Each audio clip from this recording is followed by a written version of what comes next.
사람은 네 종류의 사람이 있는 것 같습니다. 첫째로 예수님을 잘 믿고 그리고 또 선한 영향력을 끼치는 사람들. 오늘 본문에서 나타나는 그런 빌레몬과 같은 그런 사람들이죠. 예수님을 잘 믿고 악한 영향을 미치며 살아가는 사람들입니다. 이제는 놀래지도 않습니다. 어느 목사님이 부교육자인 것 같습니다. 술집에서 어떤 마담을 이렇게 때리는 그런 모습들, 성추행하는 것들을 이렇게 뉴스에서 보면서 야, 저럴 수가 있는가 하는 그런 생각도 해봤습니다. 또 예수님을 안 믿지만 참 성실하게 살아가고 선한 영향을 여기고 돌아갈 때 자기의 전 재산을 선한 일에 써달라고 하면서 그렇게 돌아가시는 분들도 보았습니다. 또 예수님을 안 믿고 악하게 사는 아히만이라는 600만을 죽이는 그런 아주 독일의 그런 아주 악하게 사는 그런 사람들도 보았습니다. 사람은 여러 가지 종류의 삶을 선택하며 사는데 여러분들 수많은 그런 사람들이 살아가지만 여러분들은 예수님 잘 믿고 선한 영향력을 늘 행하면서 살아가시기를 주님의 이름으로 축복합니다. 아멘. 이스라엘의 역사를 보면 하나님이 선택하시고 그리고 또 하나님이 이스라엘 민족 가운데 함께 하셨지만 늘 선하게 사는 것이 아니라 악하게도 사는 모습을 보게 됩니다. 아브라함을 선택하셔서 가나안 땅에 들어오게 하셨는데 그 안에 팔레스타인 민족이 미리 살고 있었습니다. 같이 살게 되었으며 그는 이삭 시대에 블레셋 사람들이 자꾸 쳐들어오니까 도망가고 피하여 살다가 야곱의 시대 때 가뭄으로 인해서 기근으로 인해서 애굽으로 다 내려가 그곳에서 430년 동안 살면서 200만이라는 엄청난 그런 백성들을 얻고 출애굽하는 모습을 보게 됩니다. 그리고 가나안 땅에 들어왔는데 그곳 사람들이 블레셋 사람들이 아주 많이 있고 그 안에 히위 족속, 여부스 족속, 블레셋 족속, 그 다음에 헷 족속, 가나안 족속 있는 모든 사람들을 내쫓으며 이스라엘을 정복해가는 모습을 보게 됩니다. 그리고 다윗 왕이 나타나서 온 나라를 이렇게 통치하는 그런 모습을 보게 됩니다.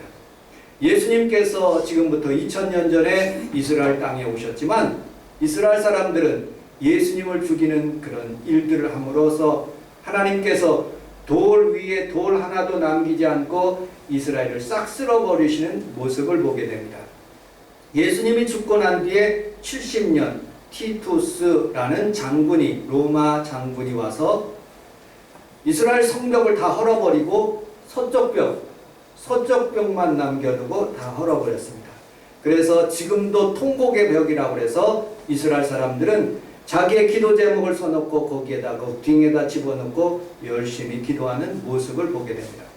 이 민족들은 아주 독한 민족이기 때문에 끝까지 저항하는데 하나님이 이스라엘 민족을 AD 135년 이경에 역사를 보니까 바르코그바이라는 그런 역사적인 사실이 있더라고요.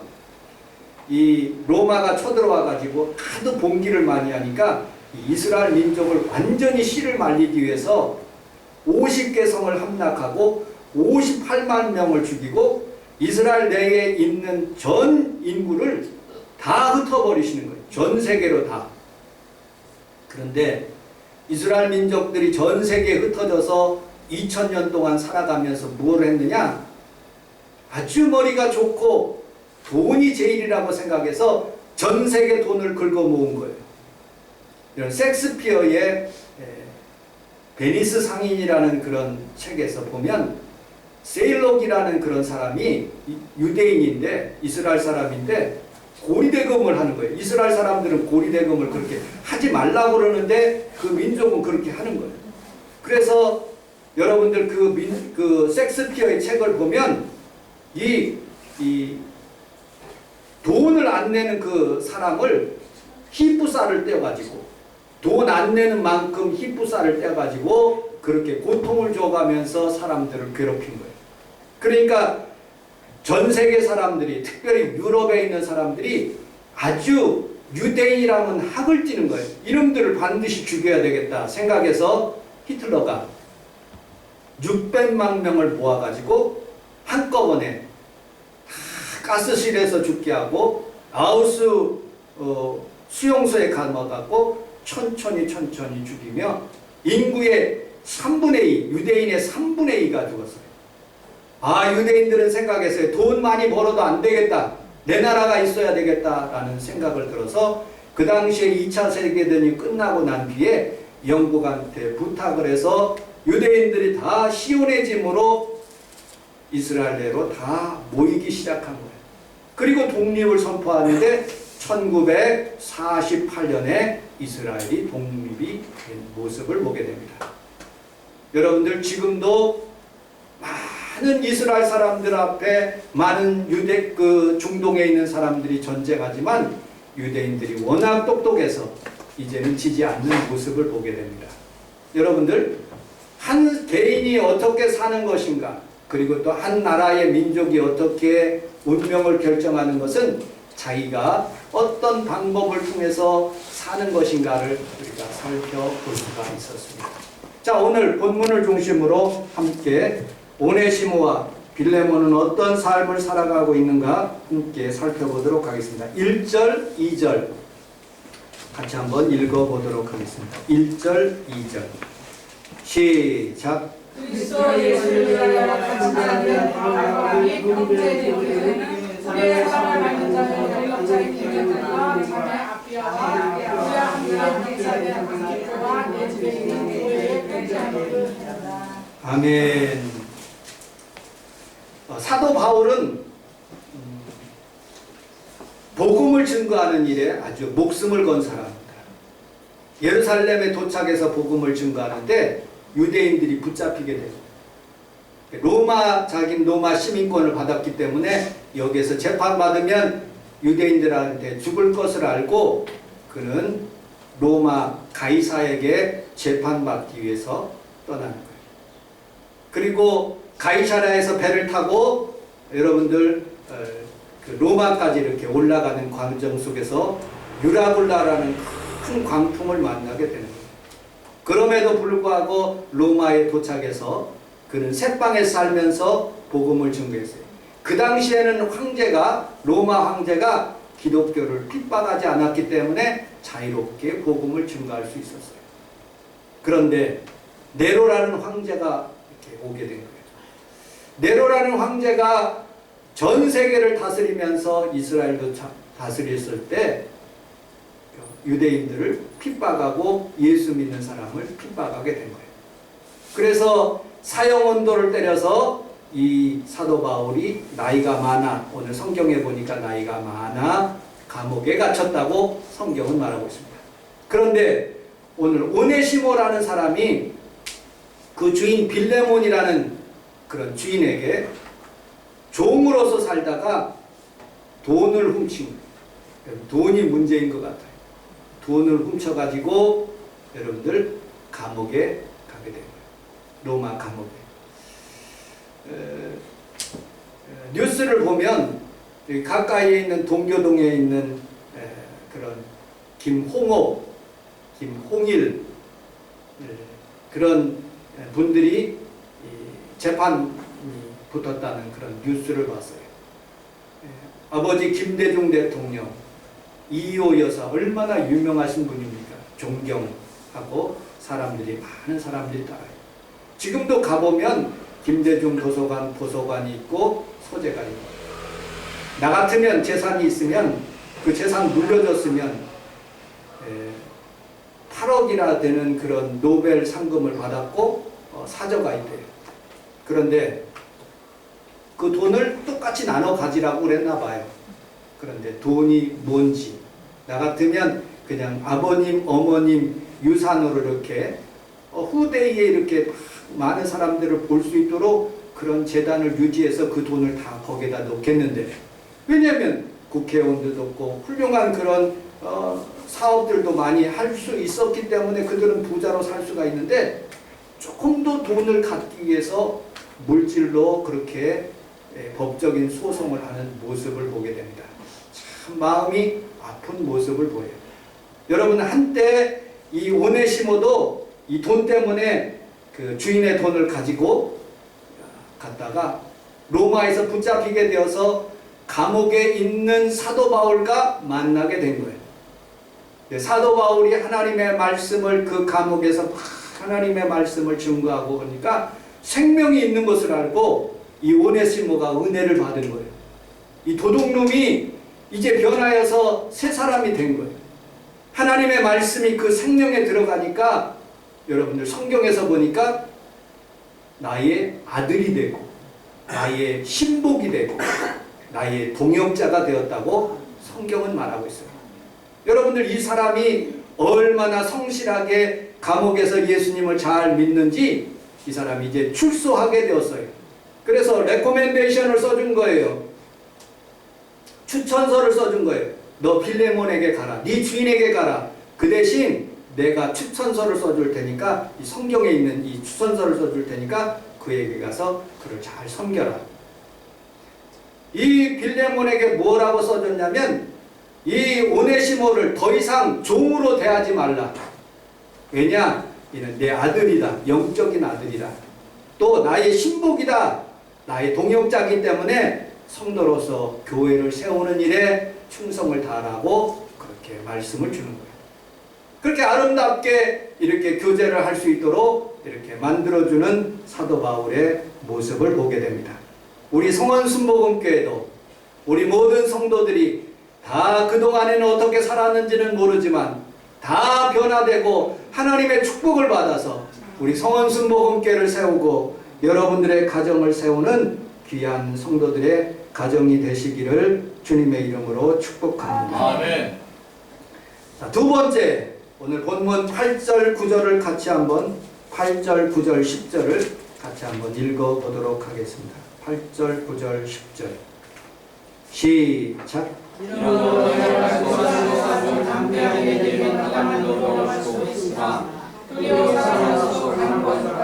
나이가 많은 나 바울은 지금도 예수를 같이 주께서 나와 보내신 분을 달리게 경고하노라. 아멘. 여러분, 한 사람 한 사람이 어떤 하나님 나라의 히스토리예요.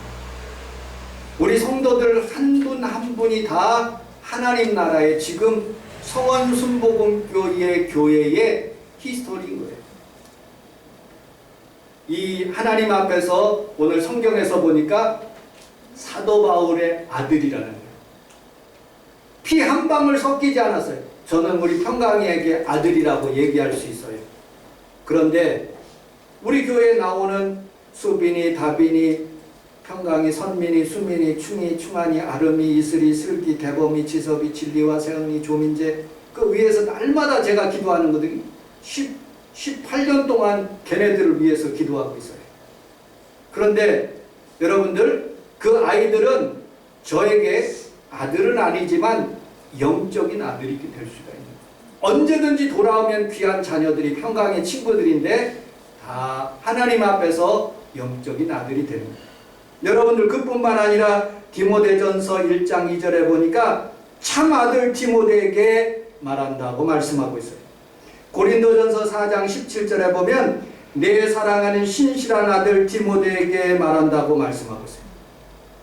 요한복음 1장 12절에는 영접하는 자 곧 그 이름을 믿는 자들에게는 하나님의 자녀되는 권세를 주셨다고 말씀하고 있어요.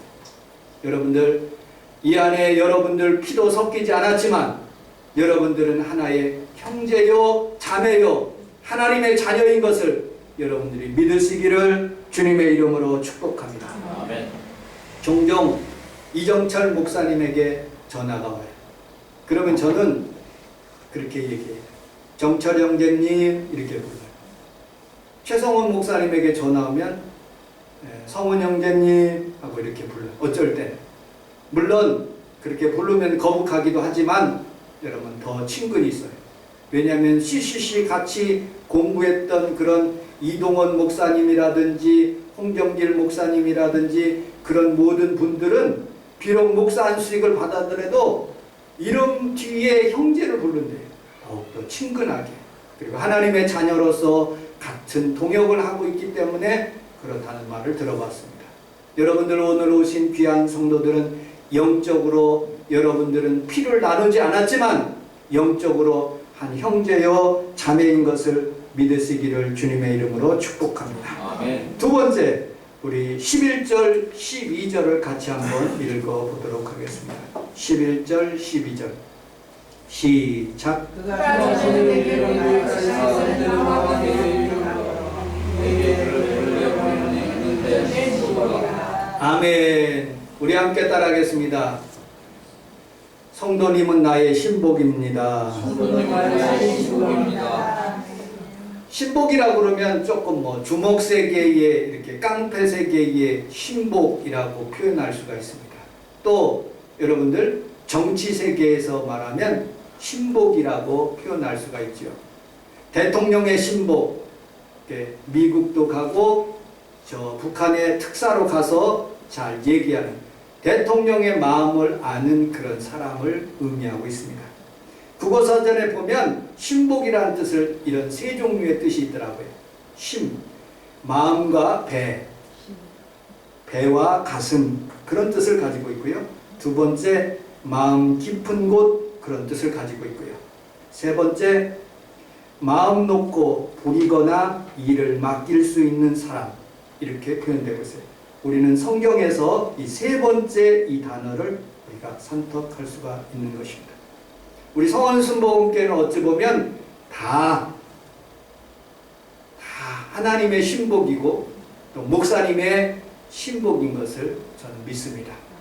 그 중에 하나 더 신복을 하나 하라면 시기하지 마시고 우리 원복내 안수 집사님을 저는 들고 싶어요. 왜냐? 예만 있고 아니오는 없더라고요. 집사님 필리핀 가십시다. 그러면 예 하고 같이 가더라고요. 집사님 수련회 가십시다. 아니요 없이 그냥 예. 언제나 가더라고요. 언제. 집사님 부흥회 하십시다. 예. 목사님 식사비. 집사님 교회 건축하십시다. 예. 그리고 자기 집을 담보로 보증을 서주시는 거예요. 얼마나 제 마음속에 마음의 신복인 줄 알고 하나님 앞에서 기도한 그런 모습을 보게 됩니다. 코로나 바이러스 때문에 가끔 못 나오면 정말로 마음이 아픈 모습을 보게 되죠. 여러분들 하나님 앞에서 많은 사람들이 신복이 있을 수 있어요. 그러나 우리 하나님 앞에서 여러분들이 다 신복이 되시기를 주님의 이름으로 축복합니다. 오늘 본문에 있는 말씀이 한국교회에 있는 말씀하고 딱 부딪히는 부분들이 있어요. 저희 어머니는 오사카에서 태어나셨어요. 대동아 전쟁 때. 그래서 거기에서 초등학교 이렇게 하지 못하고 도중에 한국에 나오셨어요. 그런데 어디에서 사셨느냐? 가장 대한민국에서 기름진 땅 전라북도 김제에서 사셨어요. 그래서 한국말을 못하니까 교회에 나가서 한국말을 배우셨다고 말을 들었어요. 김제에 금산교회라는 데가 있어요. 김해 경상도 김해라는 곳에서 이자익이라는 노비가 9살 될 때 아무도 아버지 부모님도 없이 그냥 노비로 살던 그 사람이 어디로 왔냐면 김제에 오게 됐어요. 뭘로? 종살이하기 위해서. 누구? 조독삼이라는 사람한테. 조독삼은 상당히 그 김제 지역의 부자였어요. 그런데 이 이자익이라는 분이 그의 부모 같이 여기는 그 아들을 늘 학교에 서당에 이렇게 데려다 주는 거예요. 그런데 머리가 워낙 똑똑해가지고 그 서당 선생님들이 가르쳐주는 그런 한문이라든지 한글을 어깨너머로 배워가지고 터득을 하는 거예요. 얼마나 똑똑한지. 그리고 책을 읽을 수 있도록 그렇게 능력했어요. 그런데 1904년 데이트 선교사님이라는 분이 금산교회를 창립 예배를 드려가지고 금산교회에 복음을 증거하기 시작했어요. 이자익이라는 분하고 조덕삼이라는 분이 같이 그 선교사님 밑에 들어와서 예배를 드리기 시작하는 거예요. 그런데 교회가 부흥돼가지고 1907년에 금산교회 장로님을 뽑는 거예요. 장로님을. 그런데 누가 당선됐냐면 이자익이가 당선된 거예요. 종이 당선된 거예요.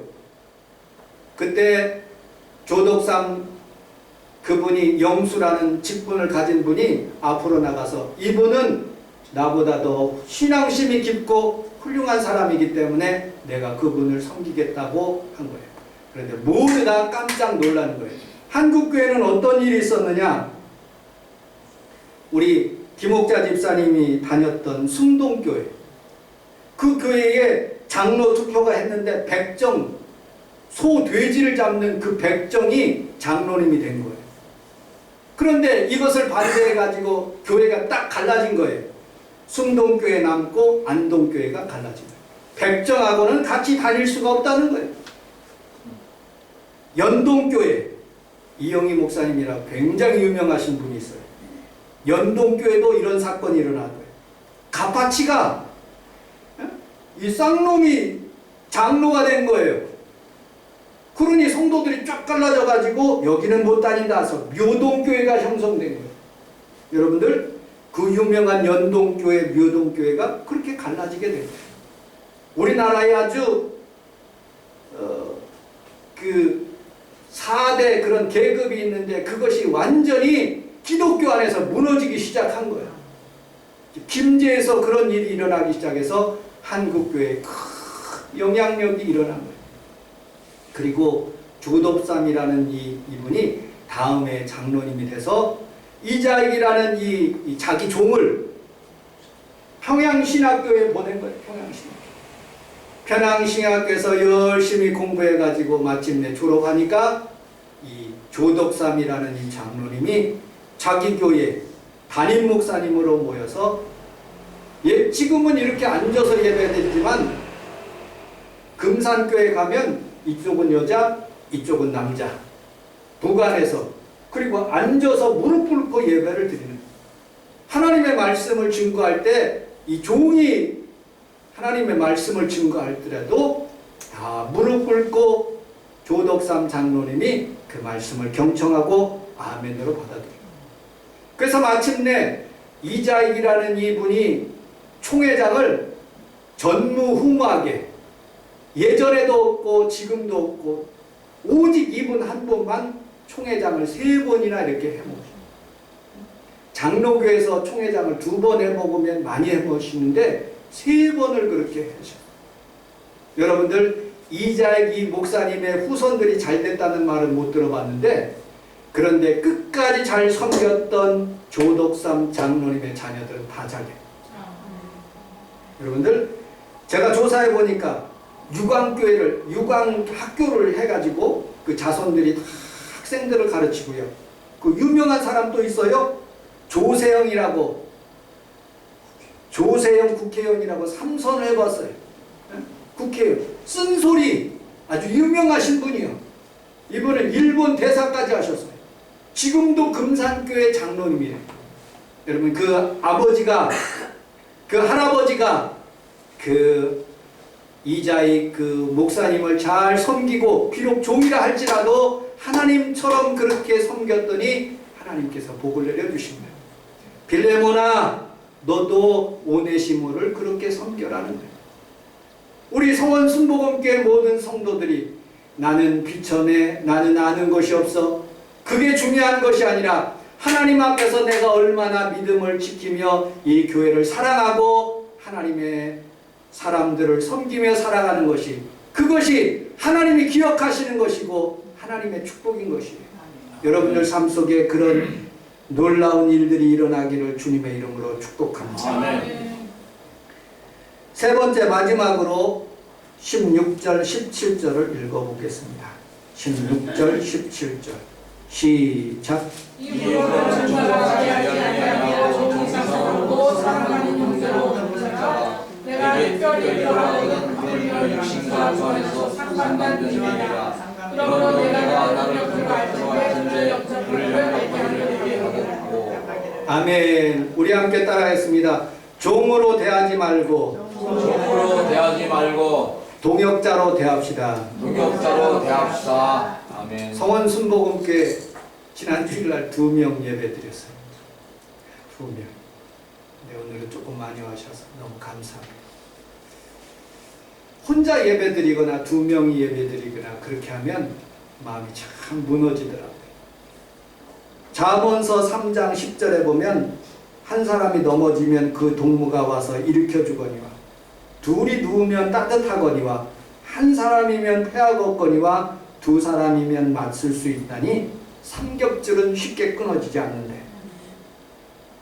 동역자, 여러분들 세상은 동역자라고 표현하지 않고 동업자라고 그러는 거예요. 돈을 같이 내서 이익을 얻어가지고 같이 나눠 갖는 것을 동업자라고 그러는 거예요. 근데 교회는 동업자라고 안 써. 왜? 교회는 이익이 목적이 아니기 때문에. 교회는 동역자라고 그러는 거예요. 여기는 하나님 앞에서 예배를 드리고 자신의 물질을 내며 그리고 자신이 헌신하고 그리고 자신이 시간을 드리고 자신이 하나님 앞에서 봉사하고 헌신하기 위해서 와서, 여기는 돈을 목적으로 온 것이 아니에요. 누가 잘났고 주가 못난 것이 중요한 것이 아니라 우리 모든 성도들은 다 동역자예요. 여러분들이 다 그런 믿음을 가지시기를 주님의 이름으로 축복합니다. 하나의 간증만 하고 말씀을 마치도록 하겠습니다. 우리 사모와 같이 운전을 하고 가는데 극동방송에서 이런 간증의 그런 하는 내용을 들었습니다. 1945년도 우리가 일본으로부터 독립하게 되었어요. 그때 소련이 위쪽을 다스리고 남쪽은 미국이 다스리는데 위에서 살 수 없어서 예수 믿는 사람들이 다 남쪽으로 내려와서 배단위 전도교회를 설립하게 되었어요. 그 담임 목사님으로 한경직 목사님을 청빙했습니다. 1945년 12월 달에. 그리고 5년이라는 세월이 흘러서 1950년 6월 4일 날 석조 건물로 한경직 목사님이 중심이 돼서 무슨 교회 거기가? 영락교회를 석조 건물로 아주 크게 잘 졌어요. 그런데 21일 뒤에 6.25가 일어난 거예요. 그리고 모든 사람들이 다 피난 나왔어요. 목사님도 피난 나고 모든 사람들. 그래서 공산당들이 그 영락교회를 뭘로 사용했냐면 무기고 무기를 넣고 폭탄을 놓을 수 있는 그런 장소로 사용한 거예요. 누구도 들어올 수 없는 장소예요. 근데 다 피난 나려갖고 내려갔는데 1950년 9월 26일 날 서울이 수복됐다는 말을 듣고 제일 먼저 달려온 분이 있었어요. 그분이 누구냐? 김응락 장로님. 교회가 궁금하니까. 여러분들 하루만 안 보여도 또 일주일만 안 보여도 교회가 궁금하지 않습니까? 달려와. 그런데 아직도 안 가고 그 공산당들이 거기를 지키고 있는 것을 모르고 들어온 거예요. 그래서 붙잡히게 된 거예요. 자기가 죽을 것을 직감하고 한 가지 부탁만 하고 내가 죽겠다고 그렇게 얘기한 거예요. 내가 성전에 들어가서 기도하고 그리고 찬송 한 곡하고 내가 죽겠다고 그랬어요. 그래서 기도를 열심히 하고 나와서 찬송을 부른 찬송이 이 찬송. 늘 아쉬운 마음뿐일세.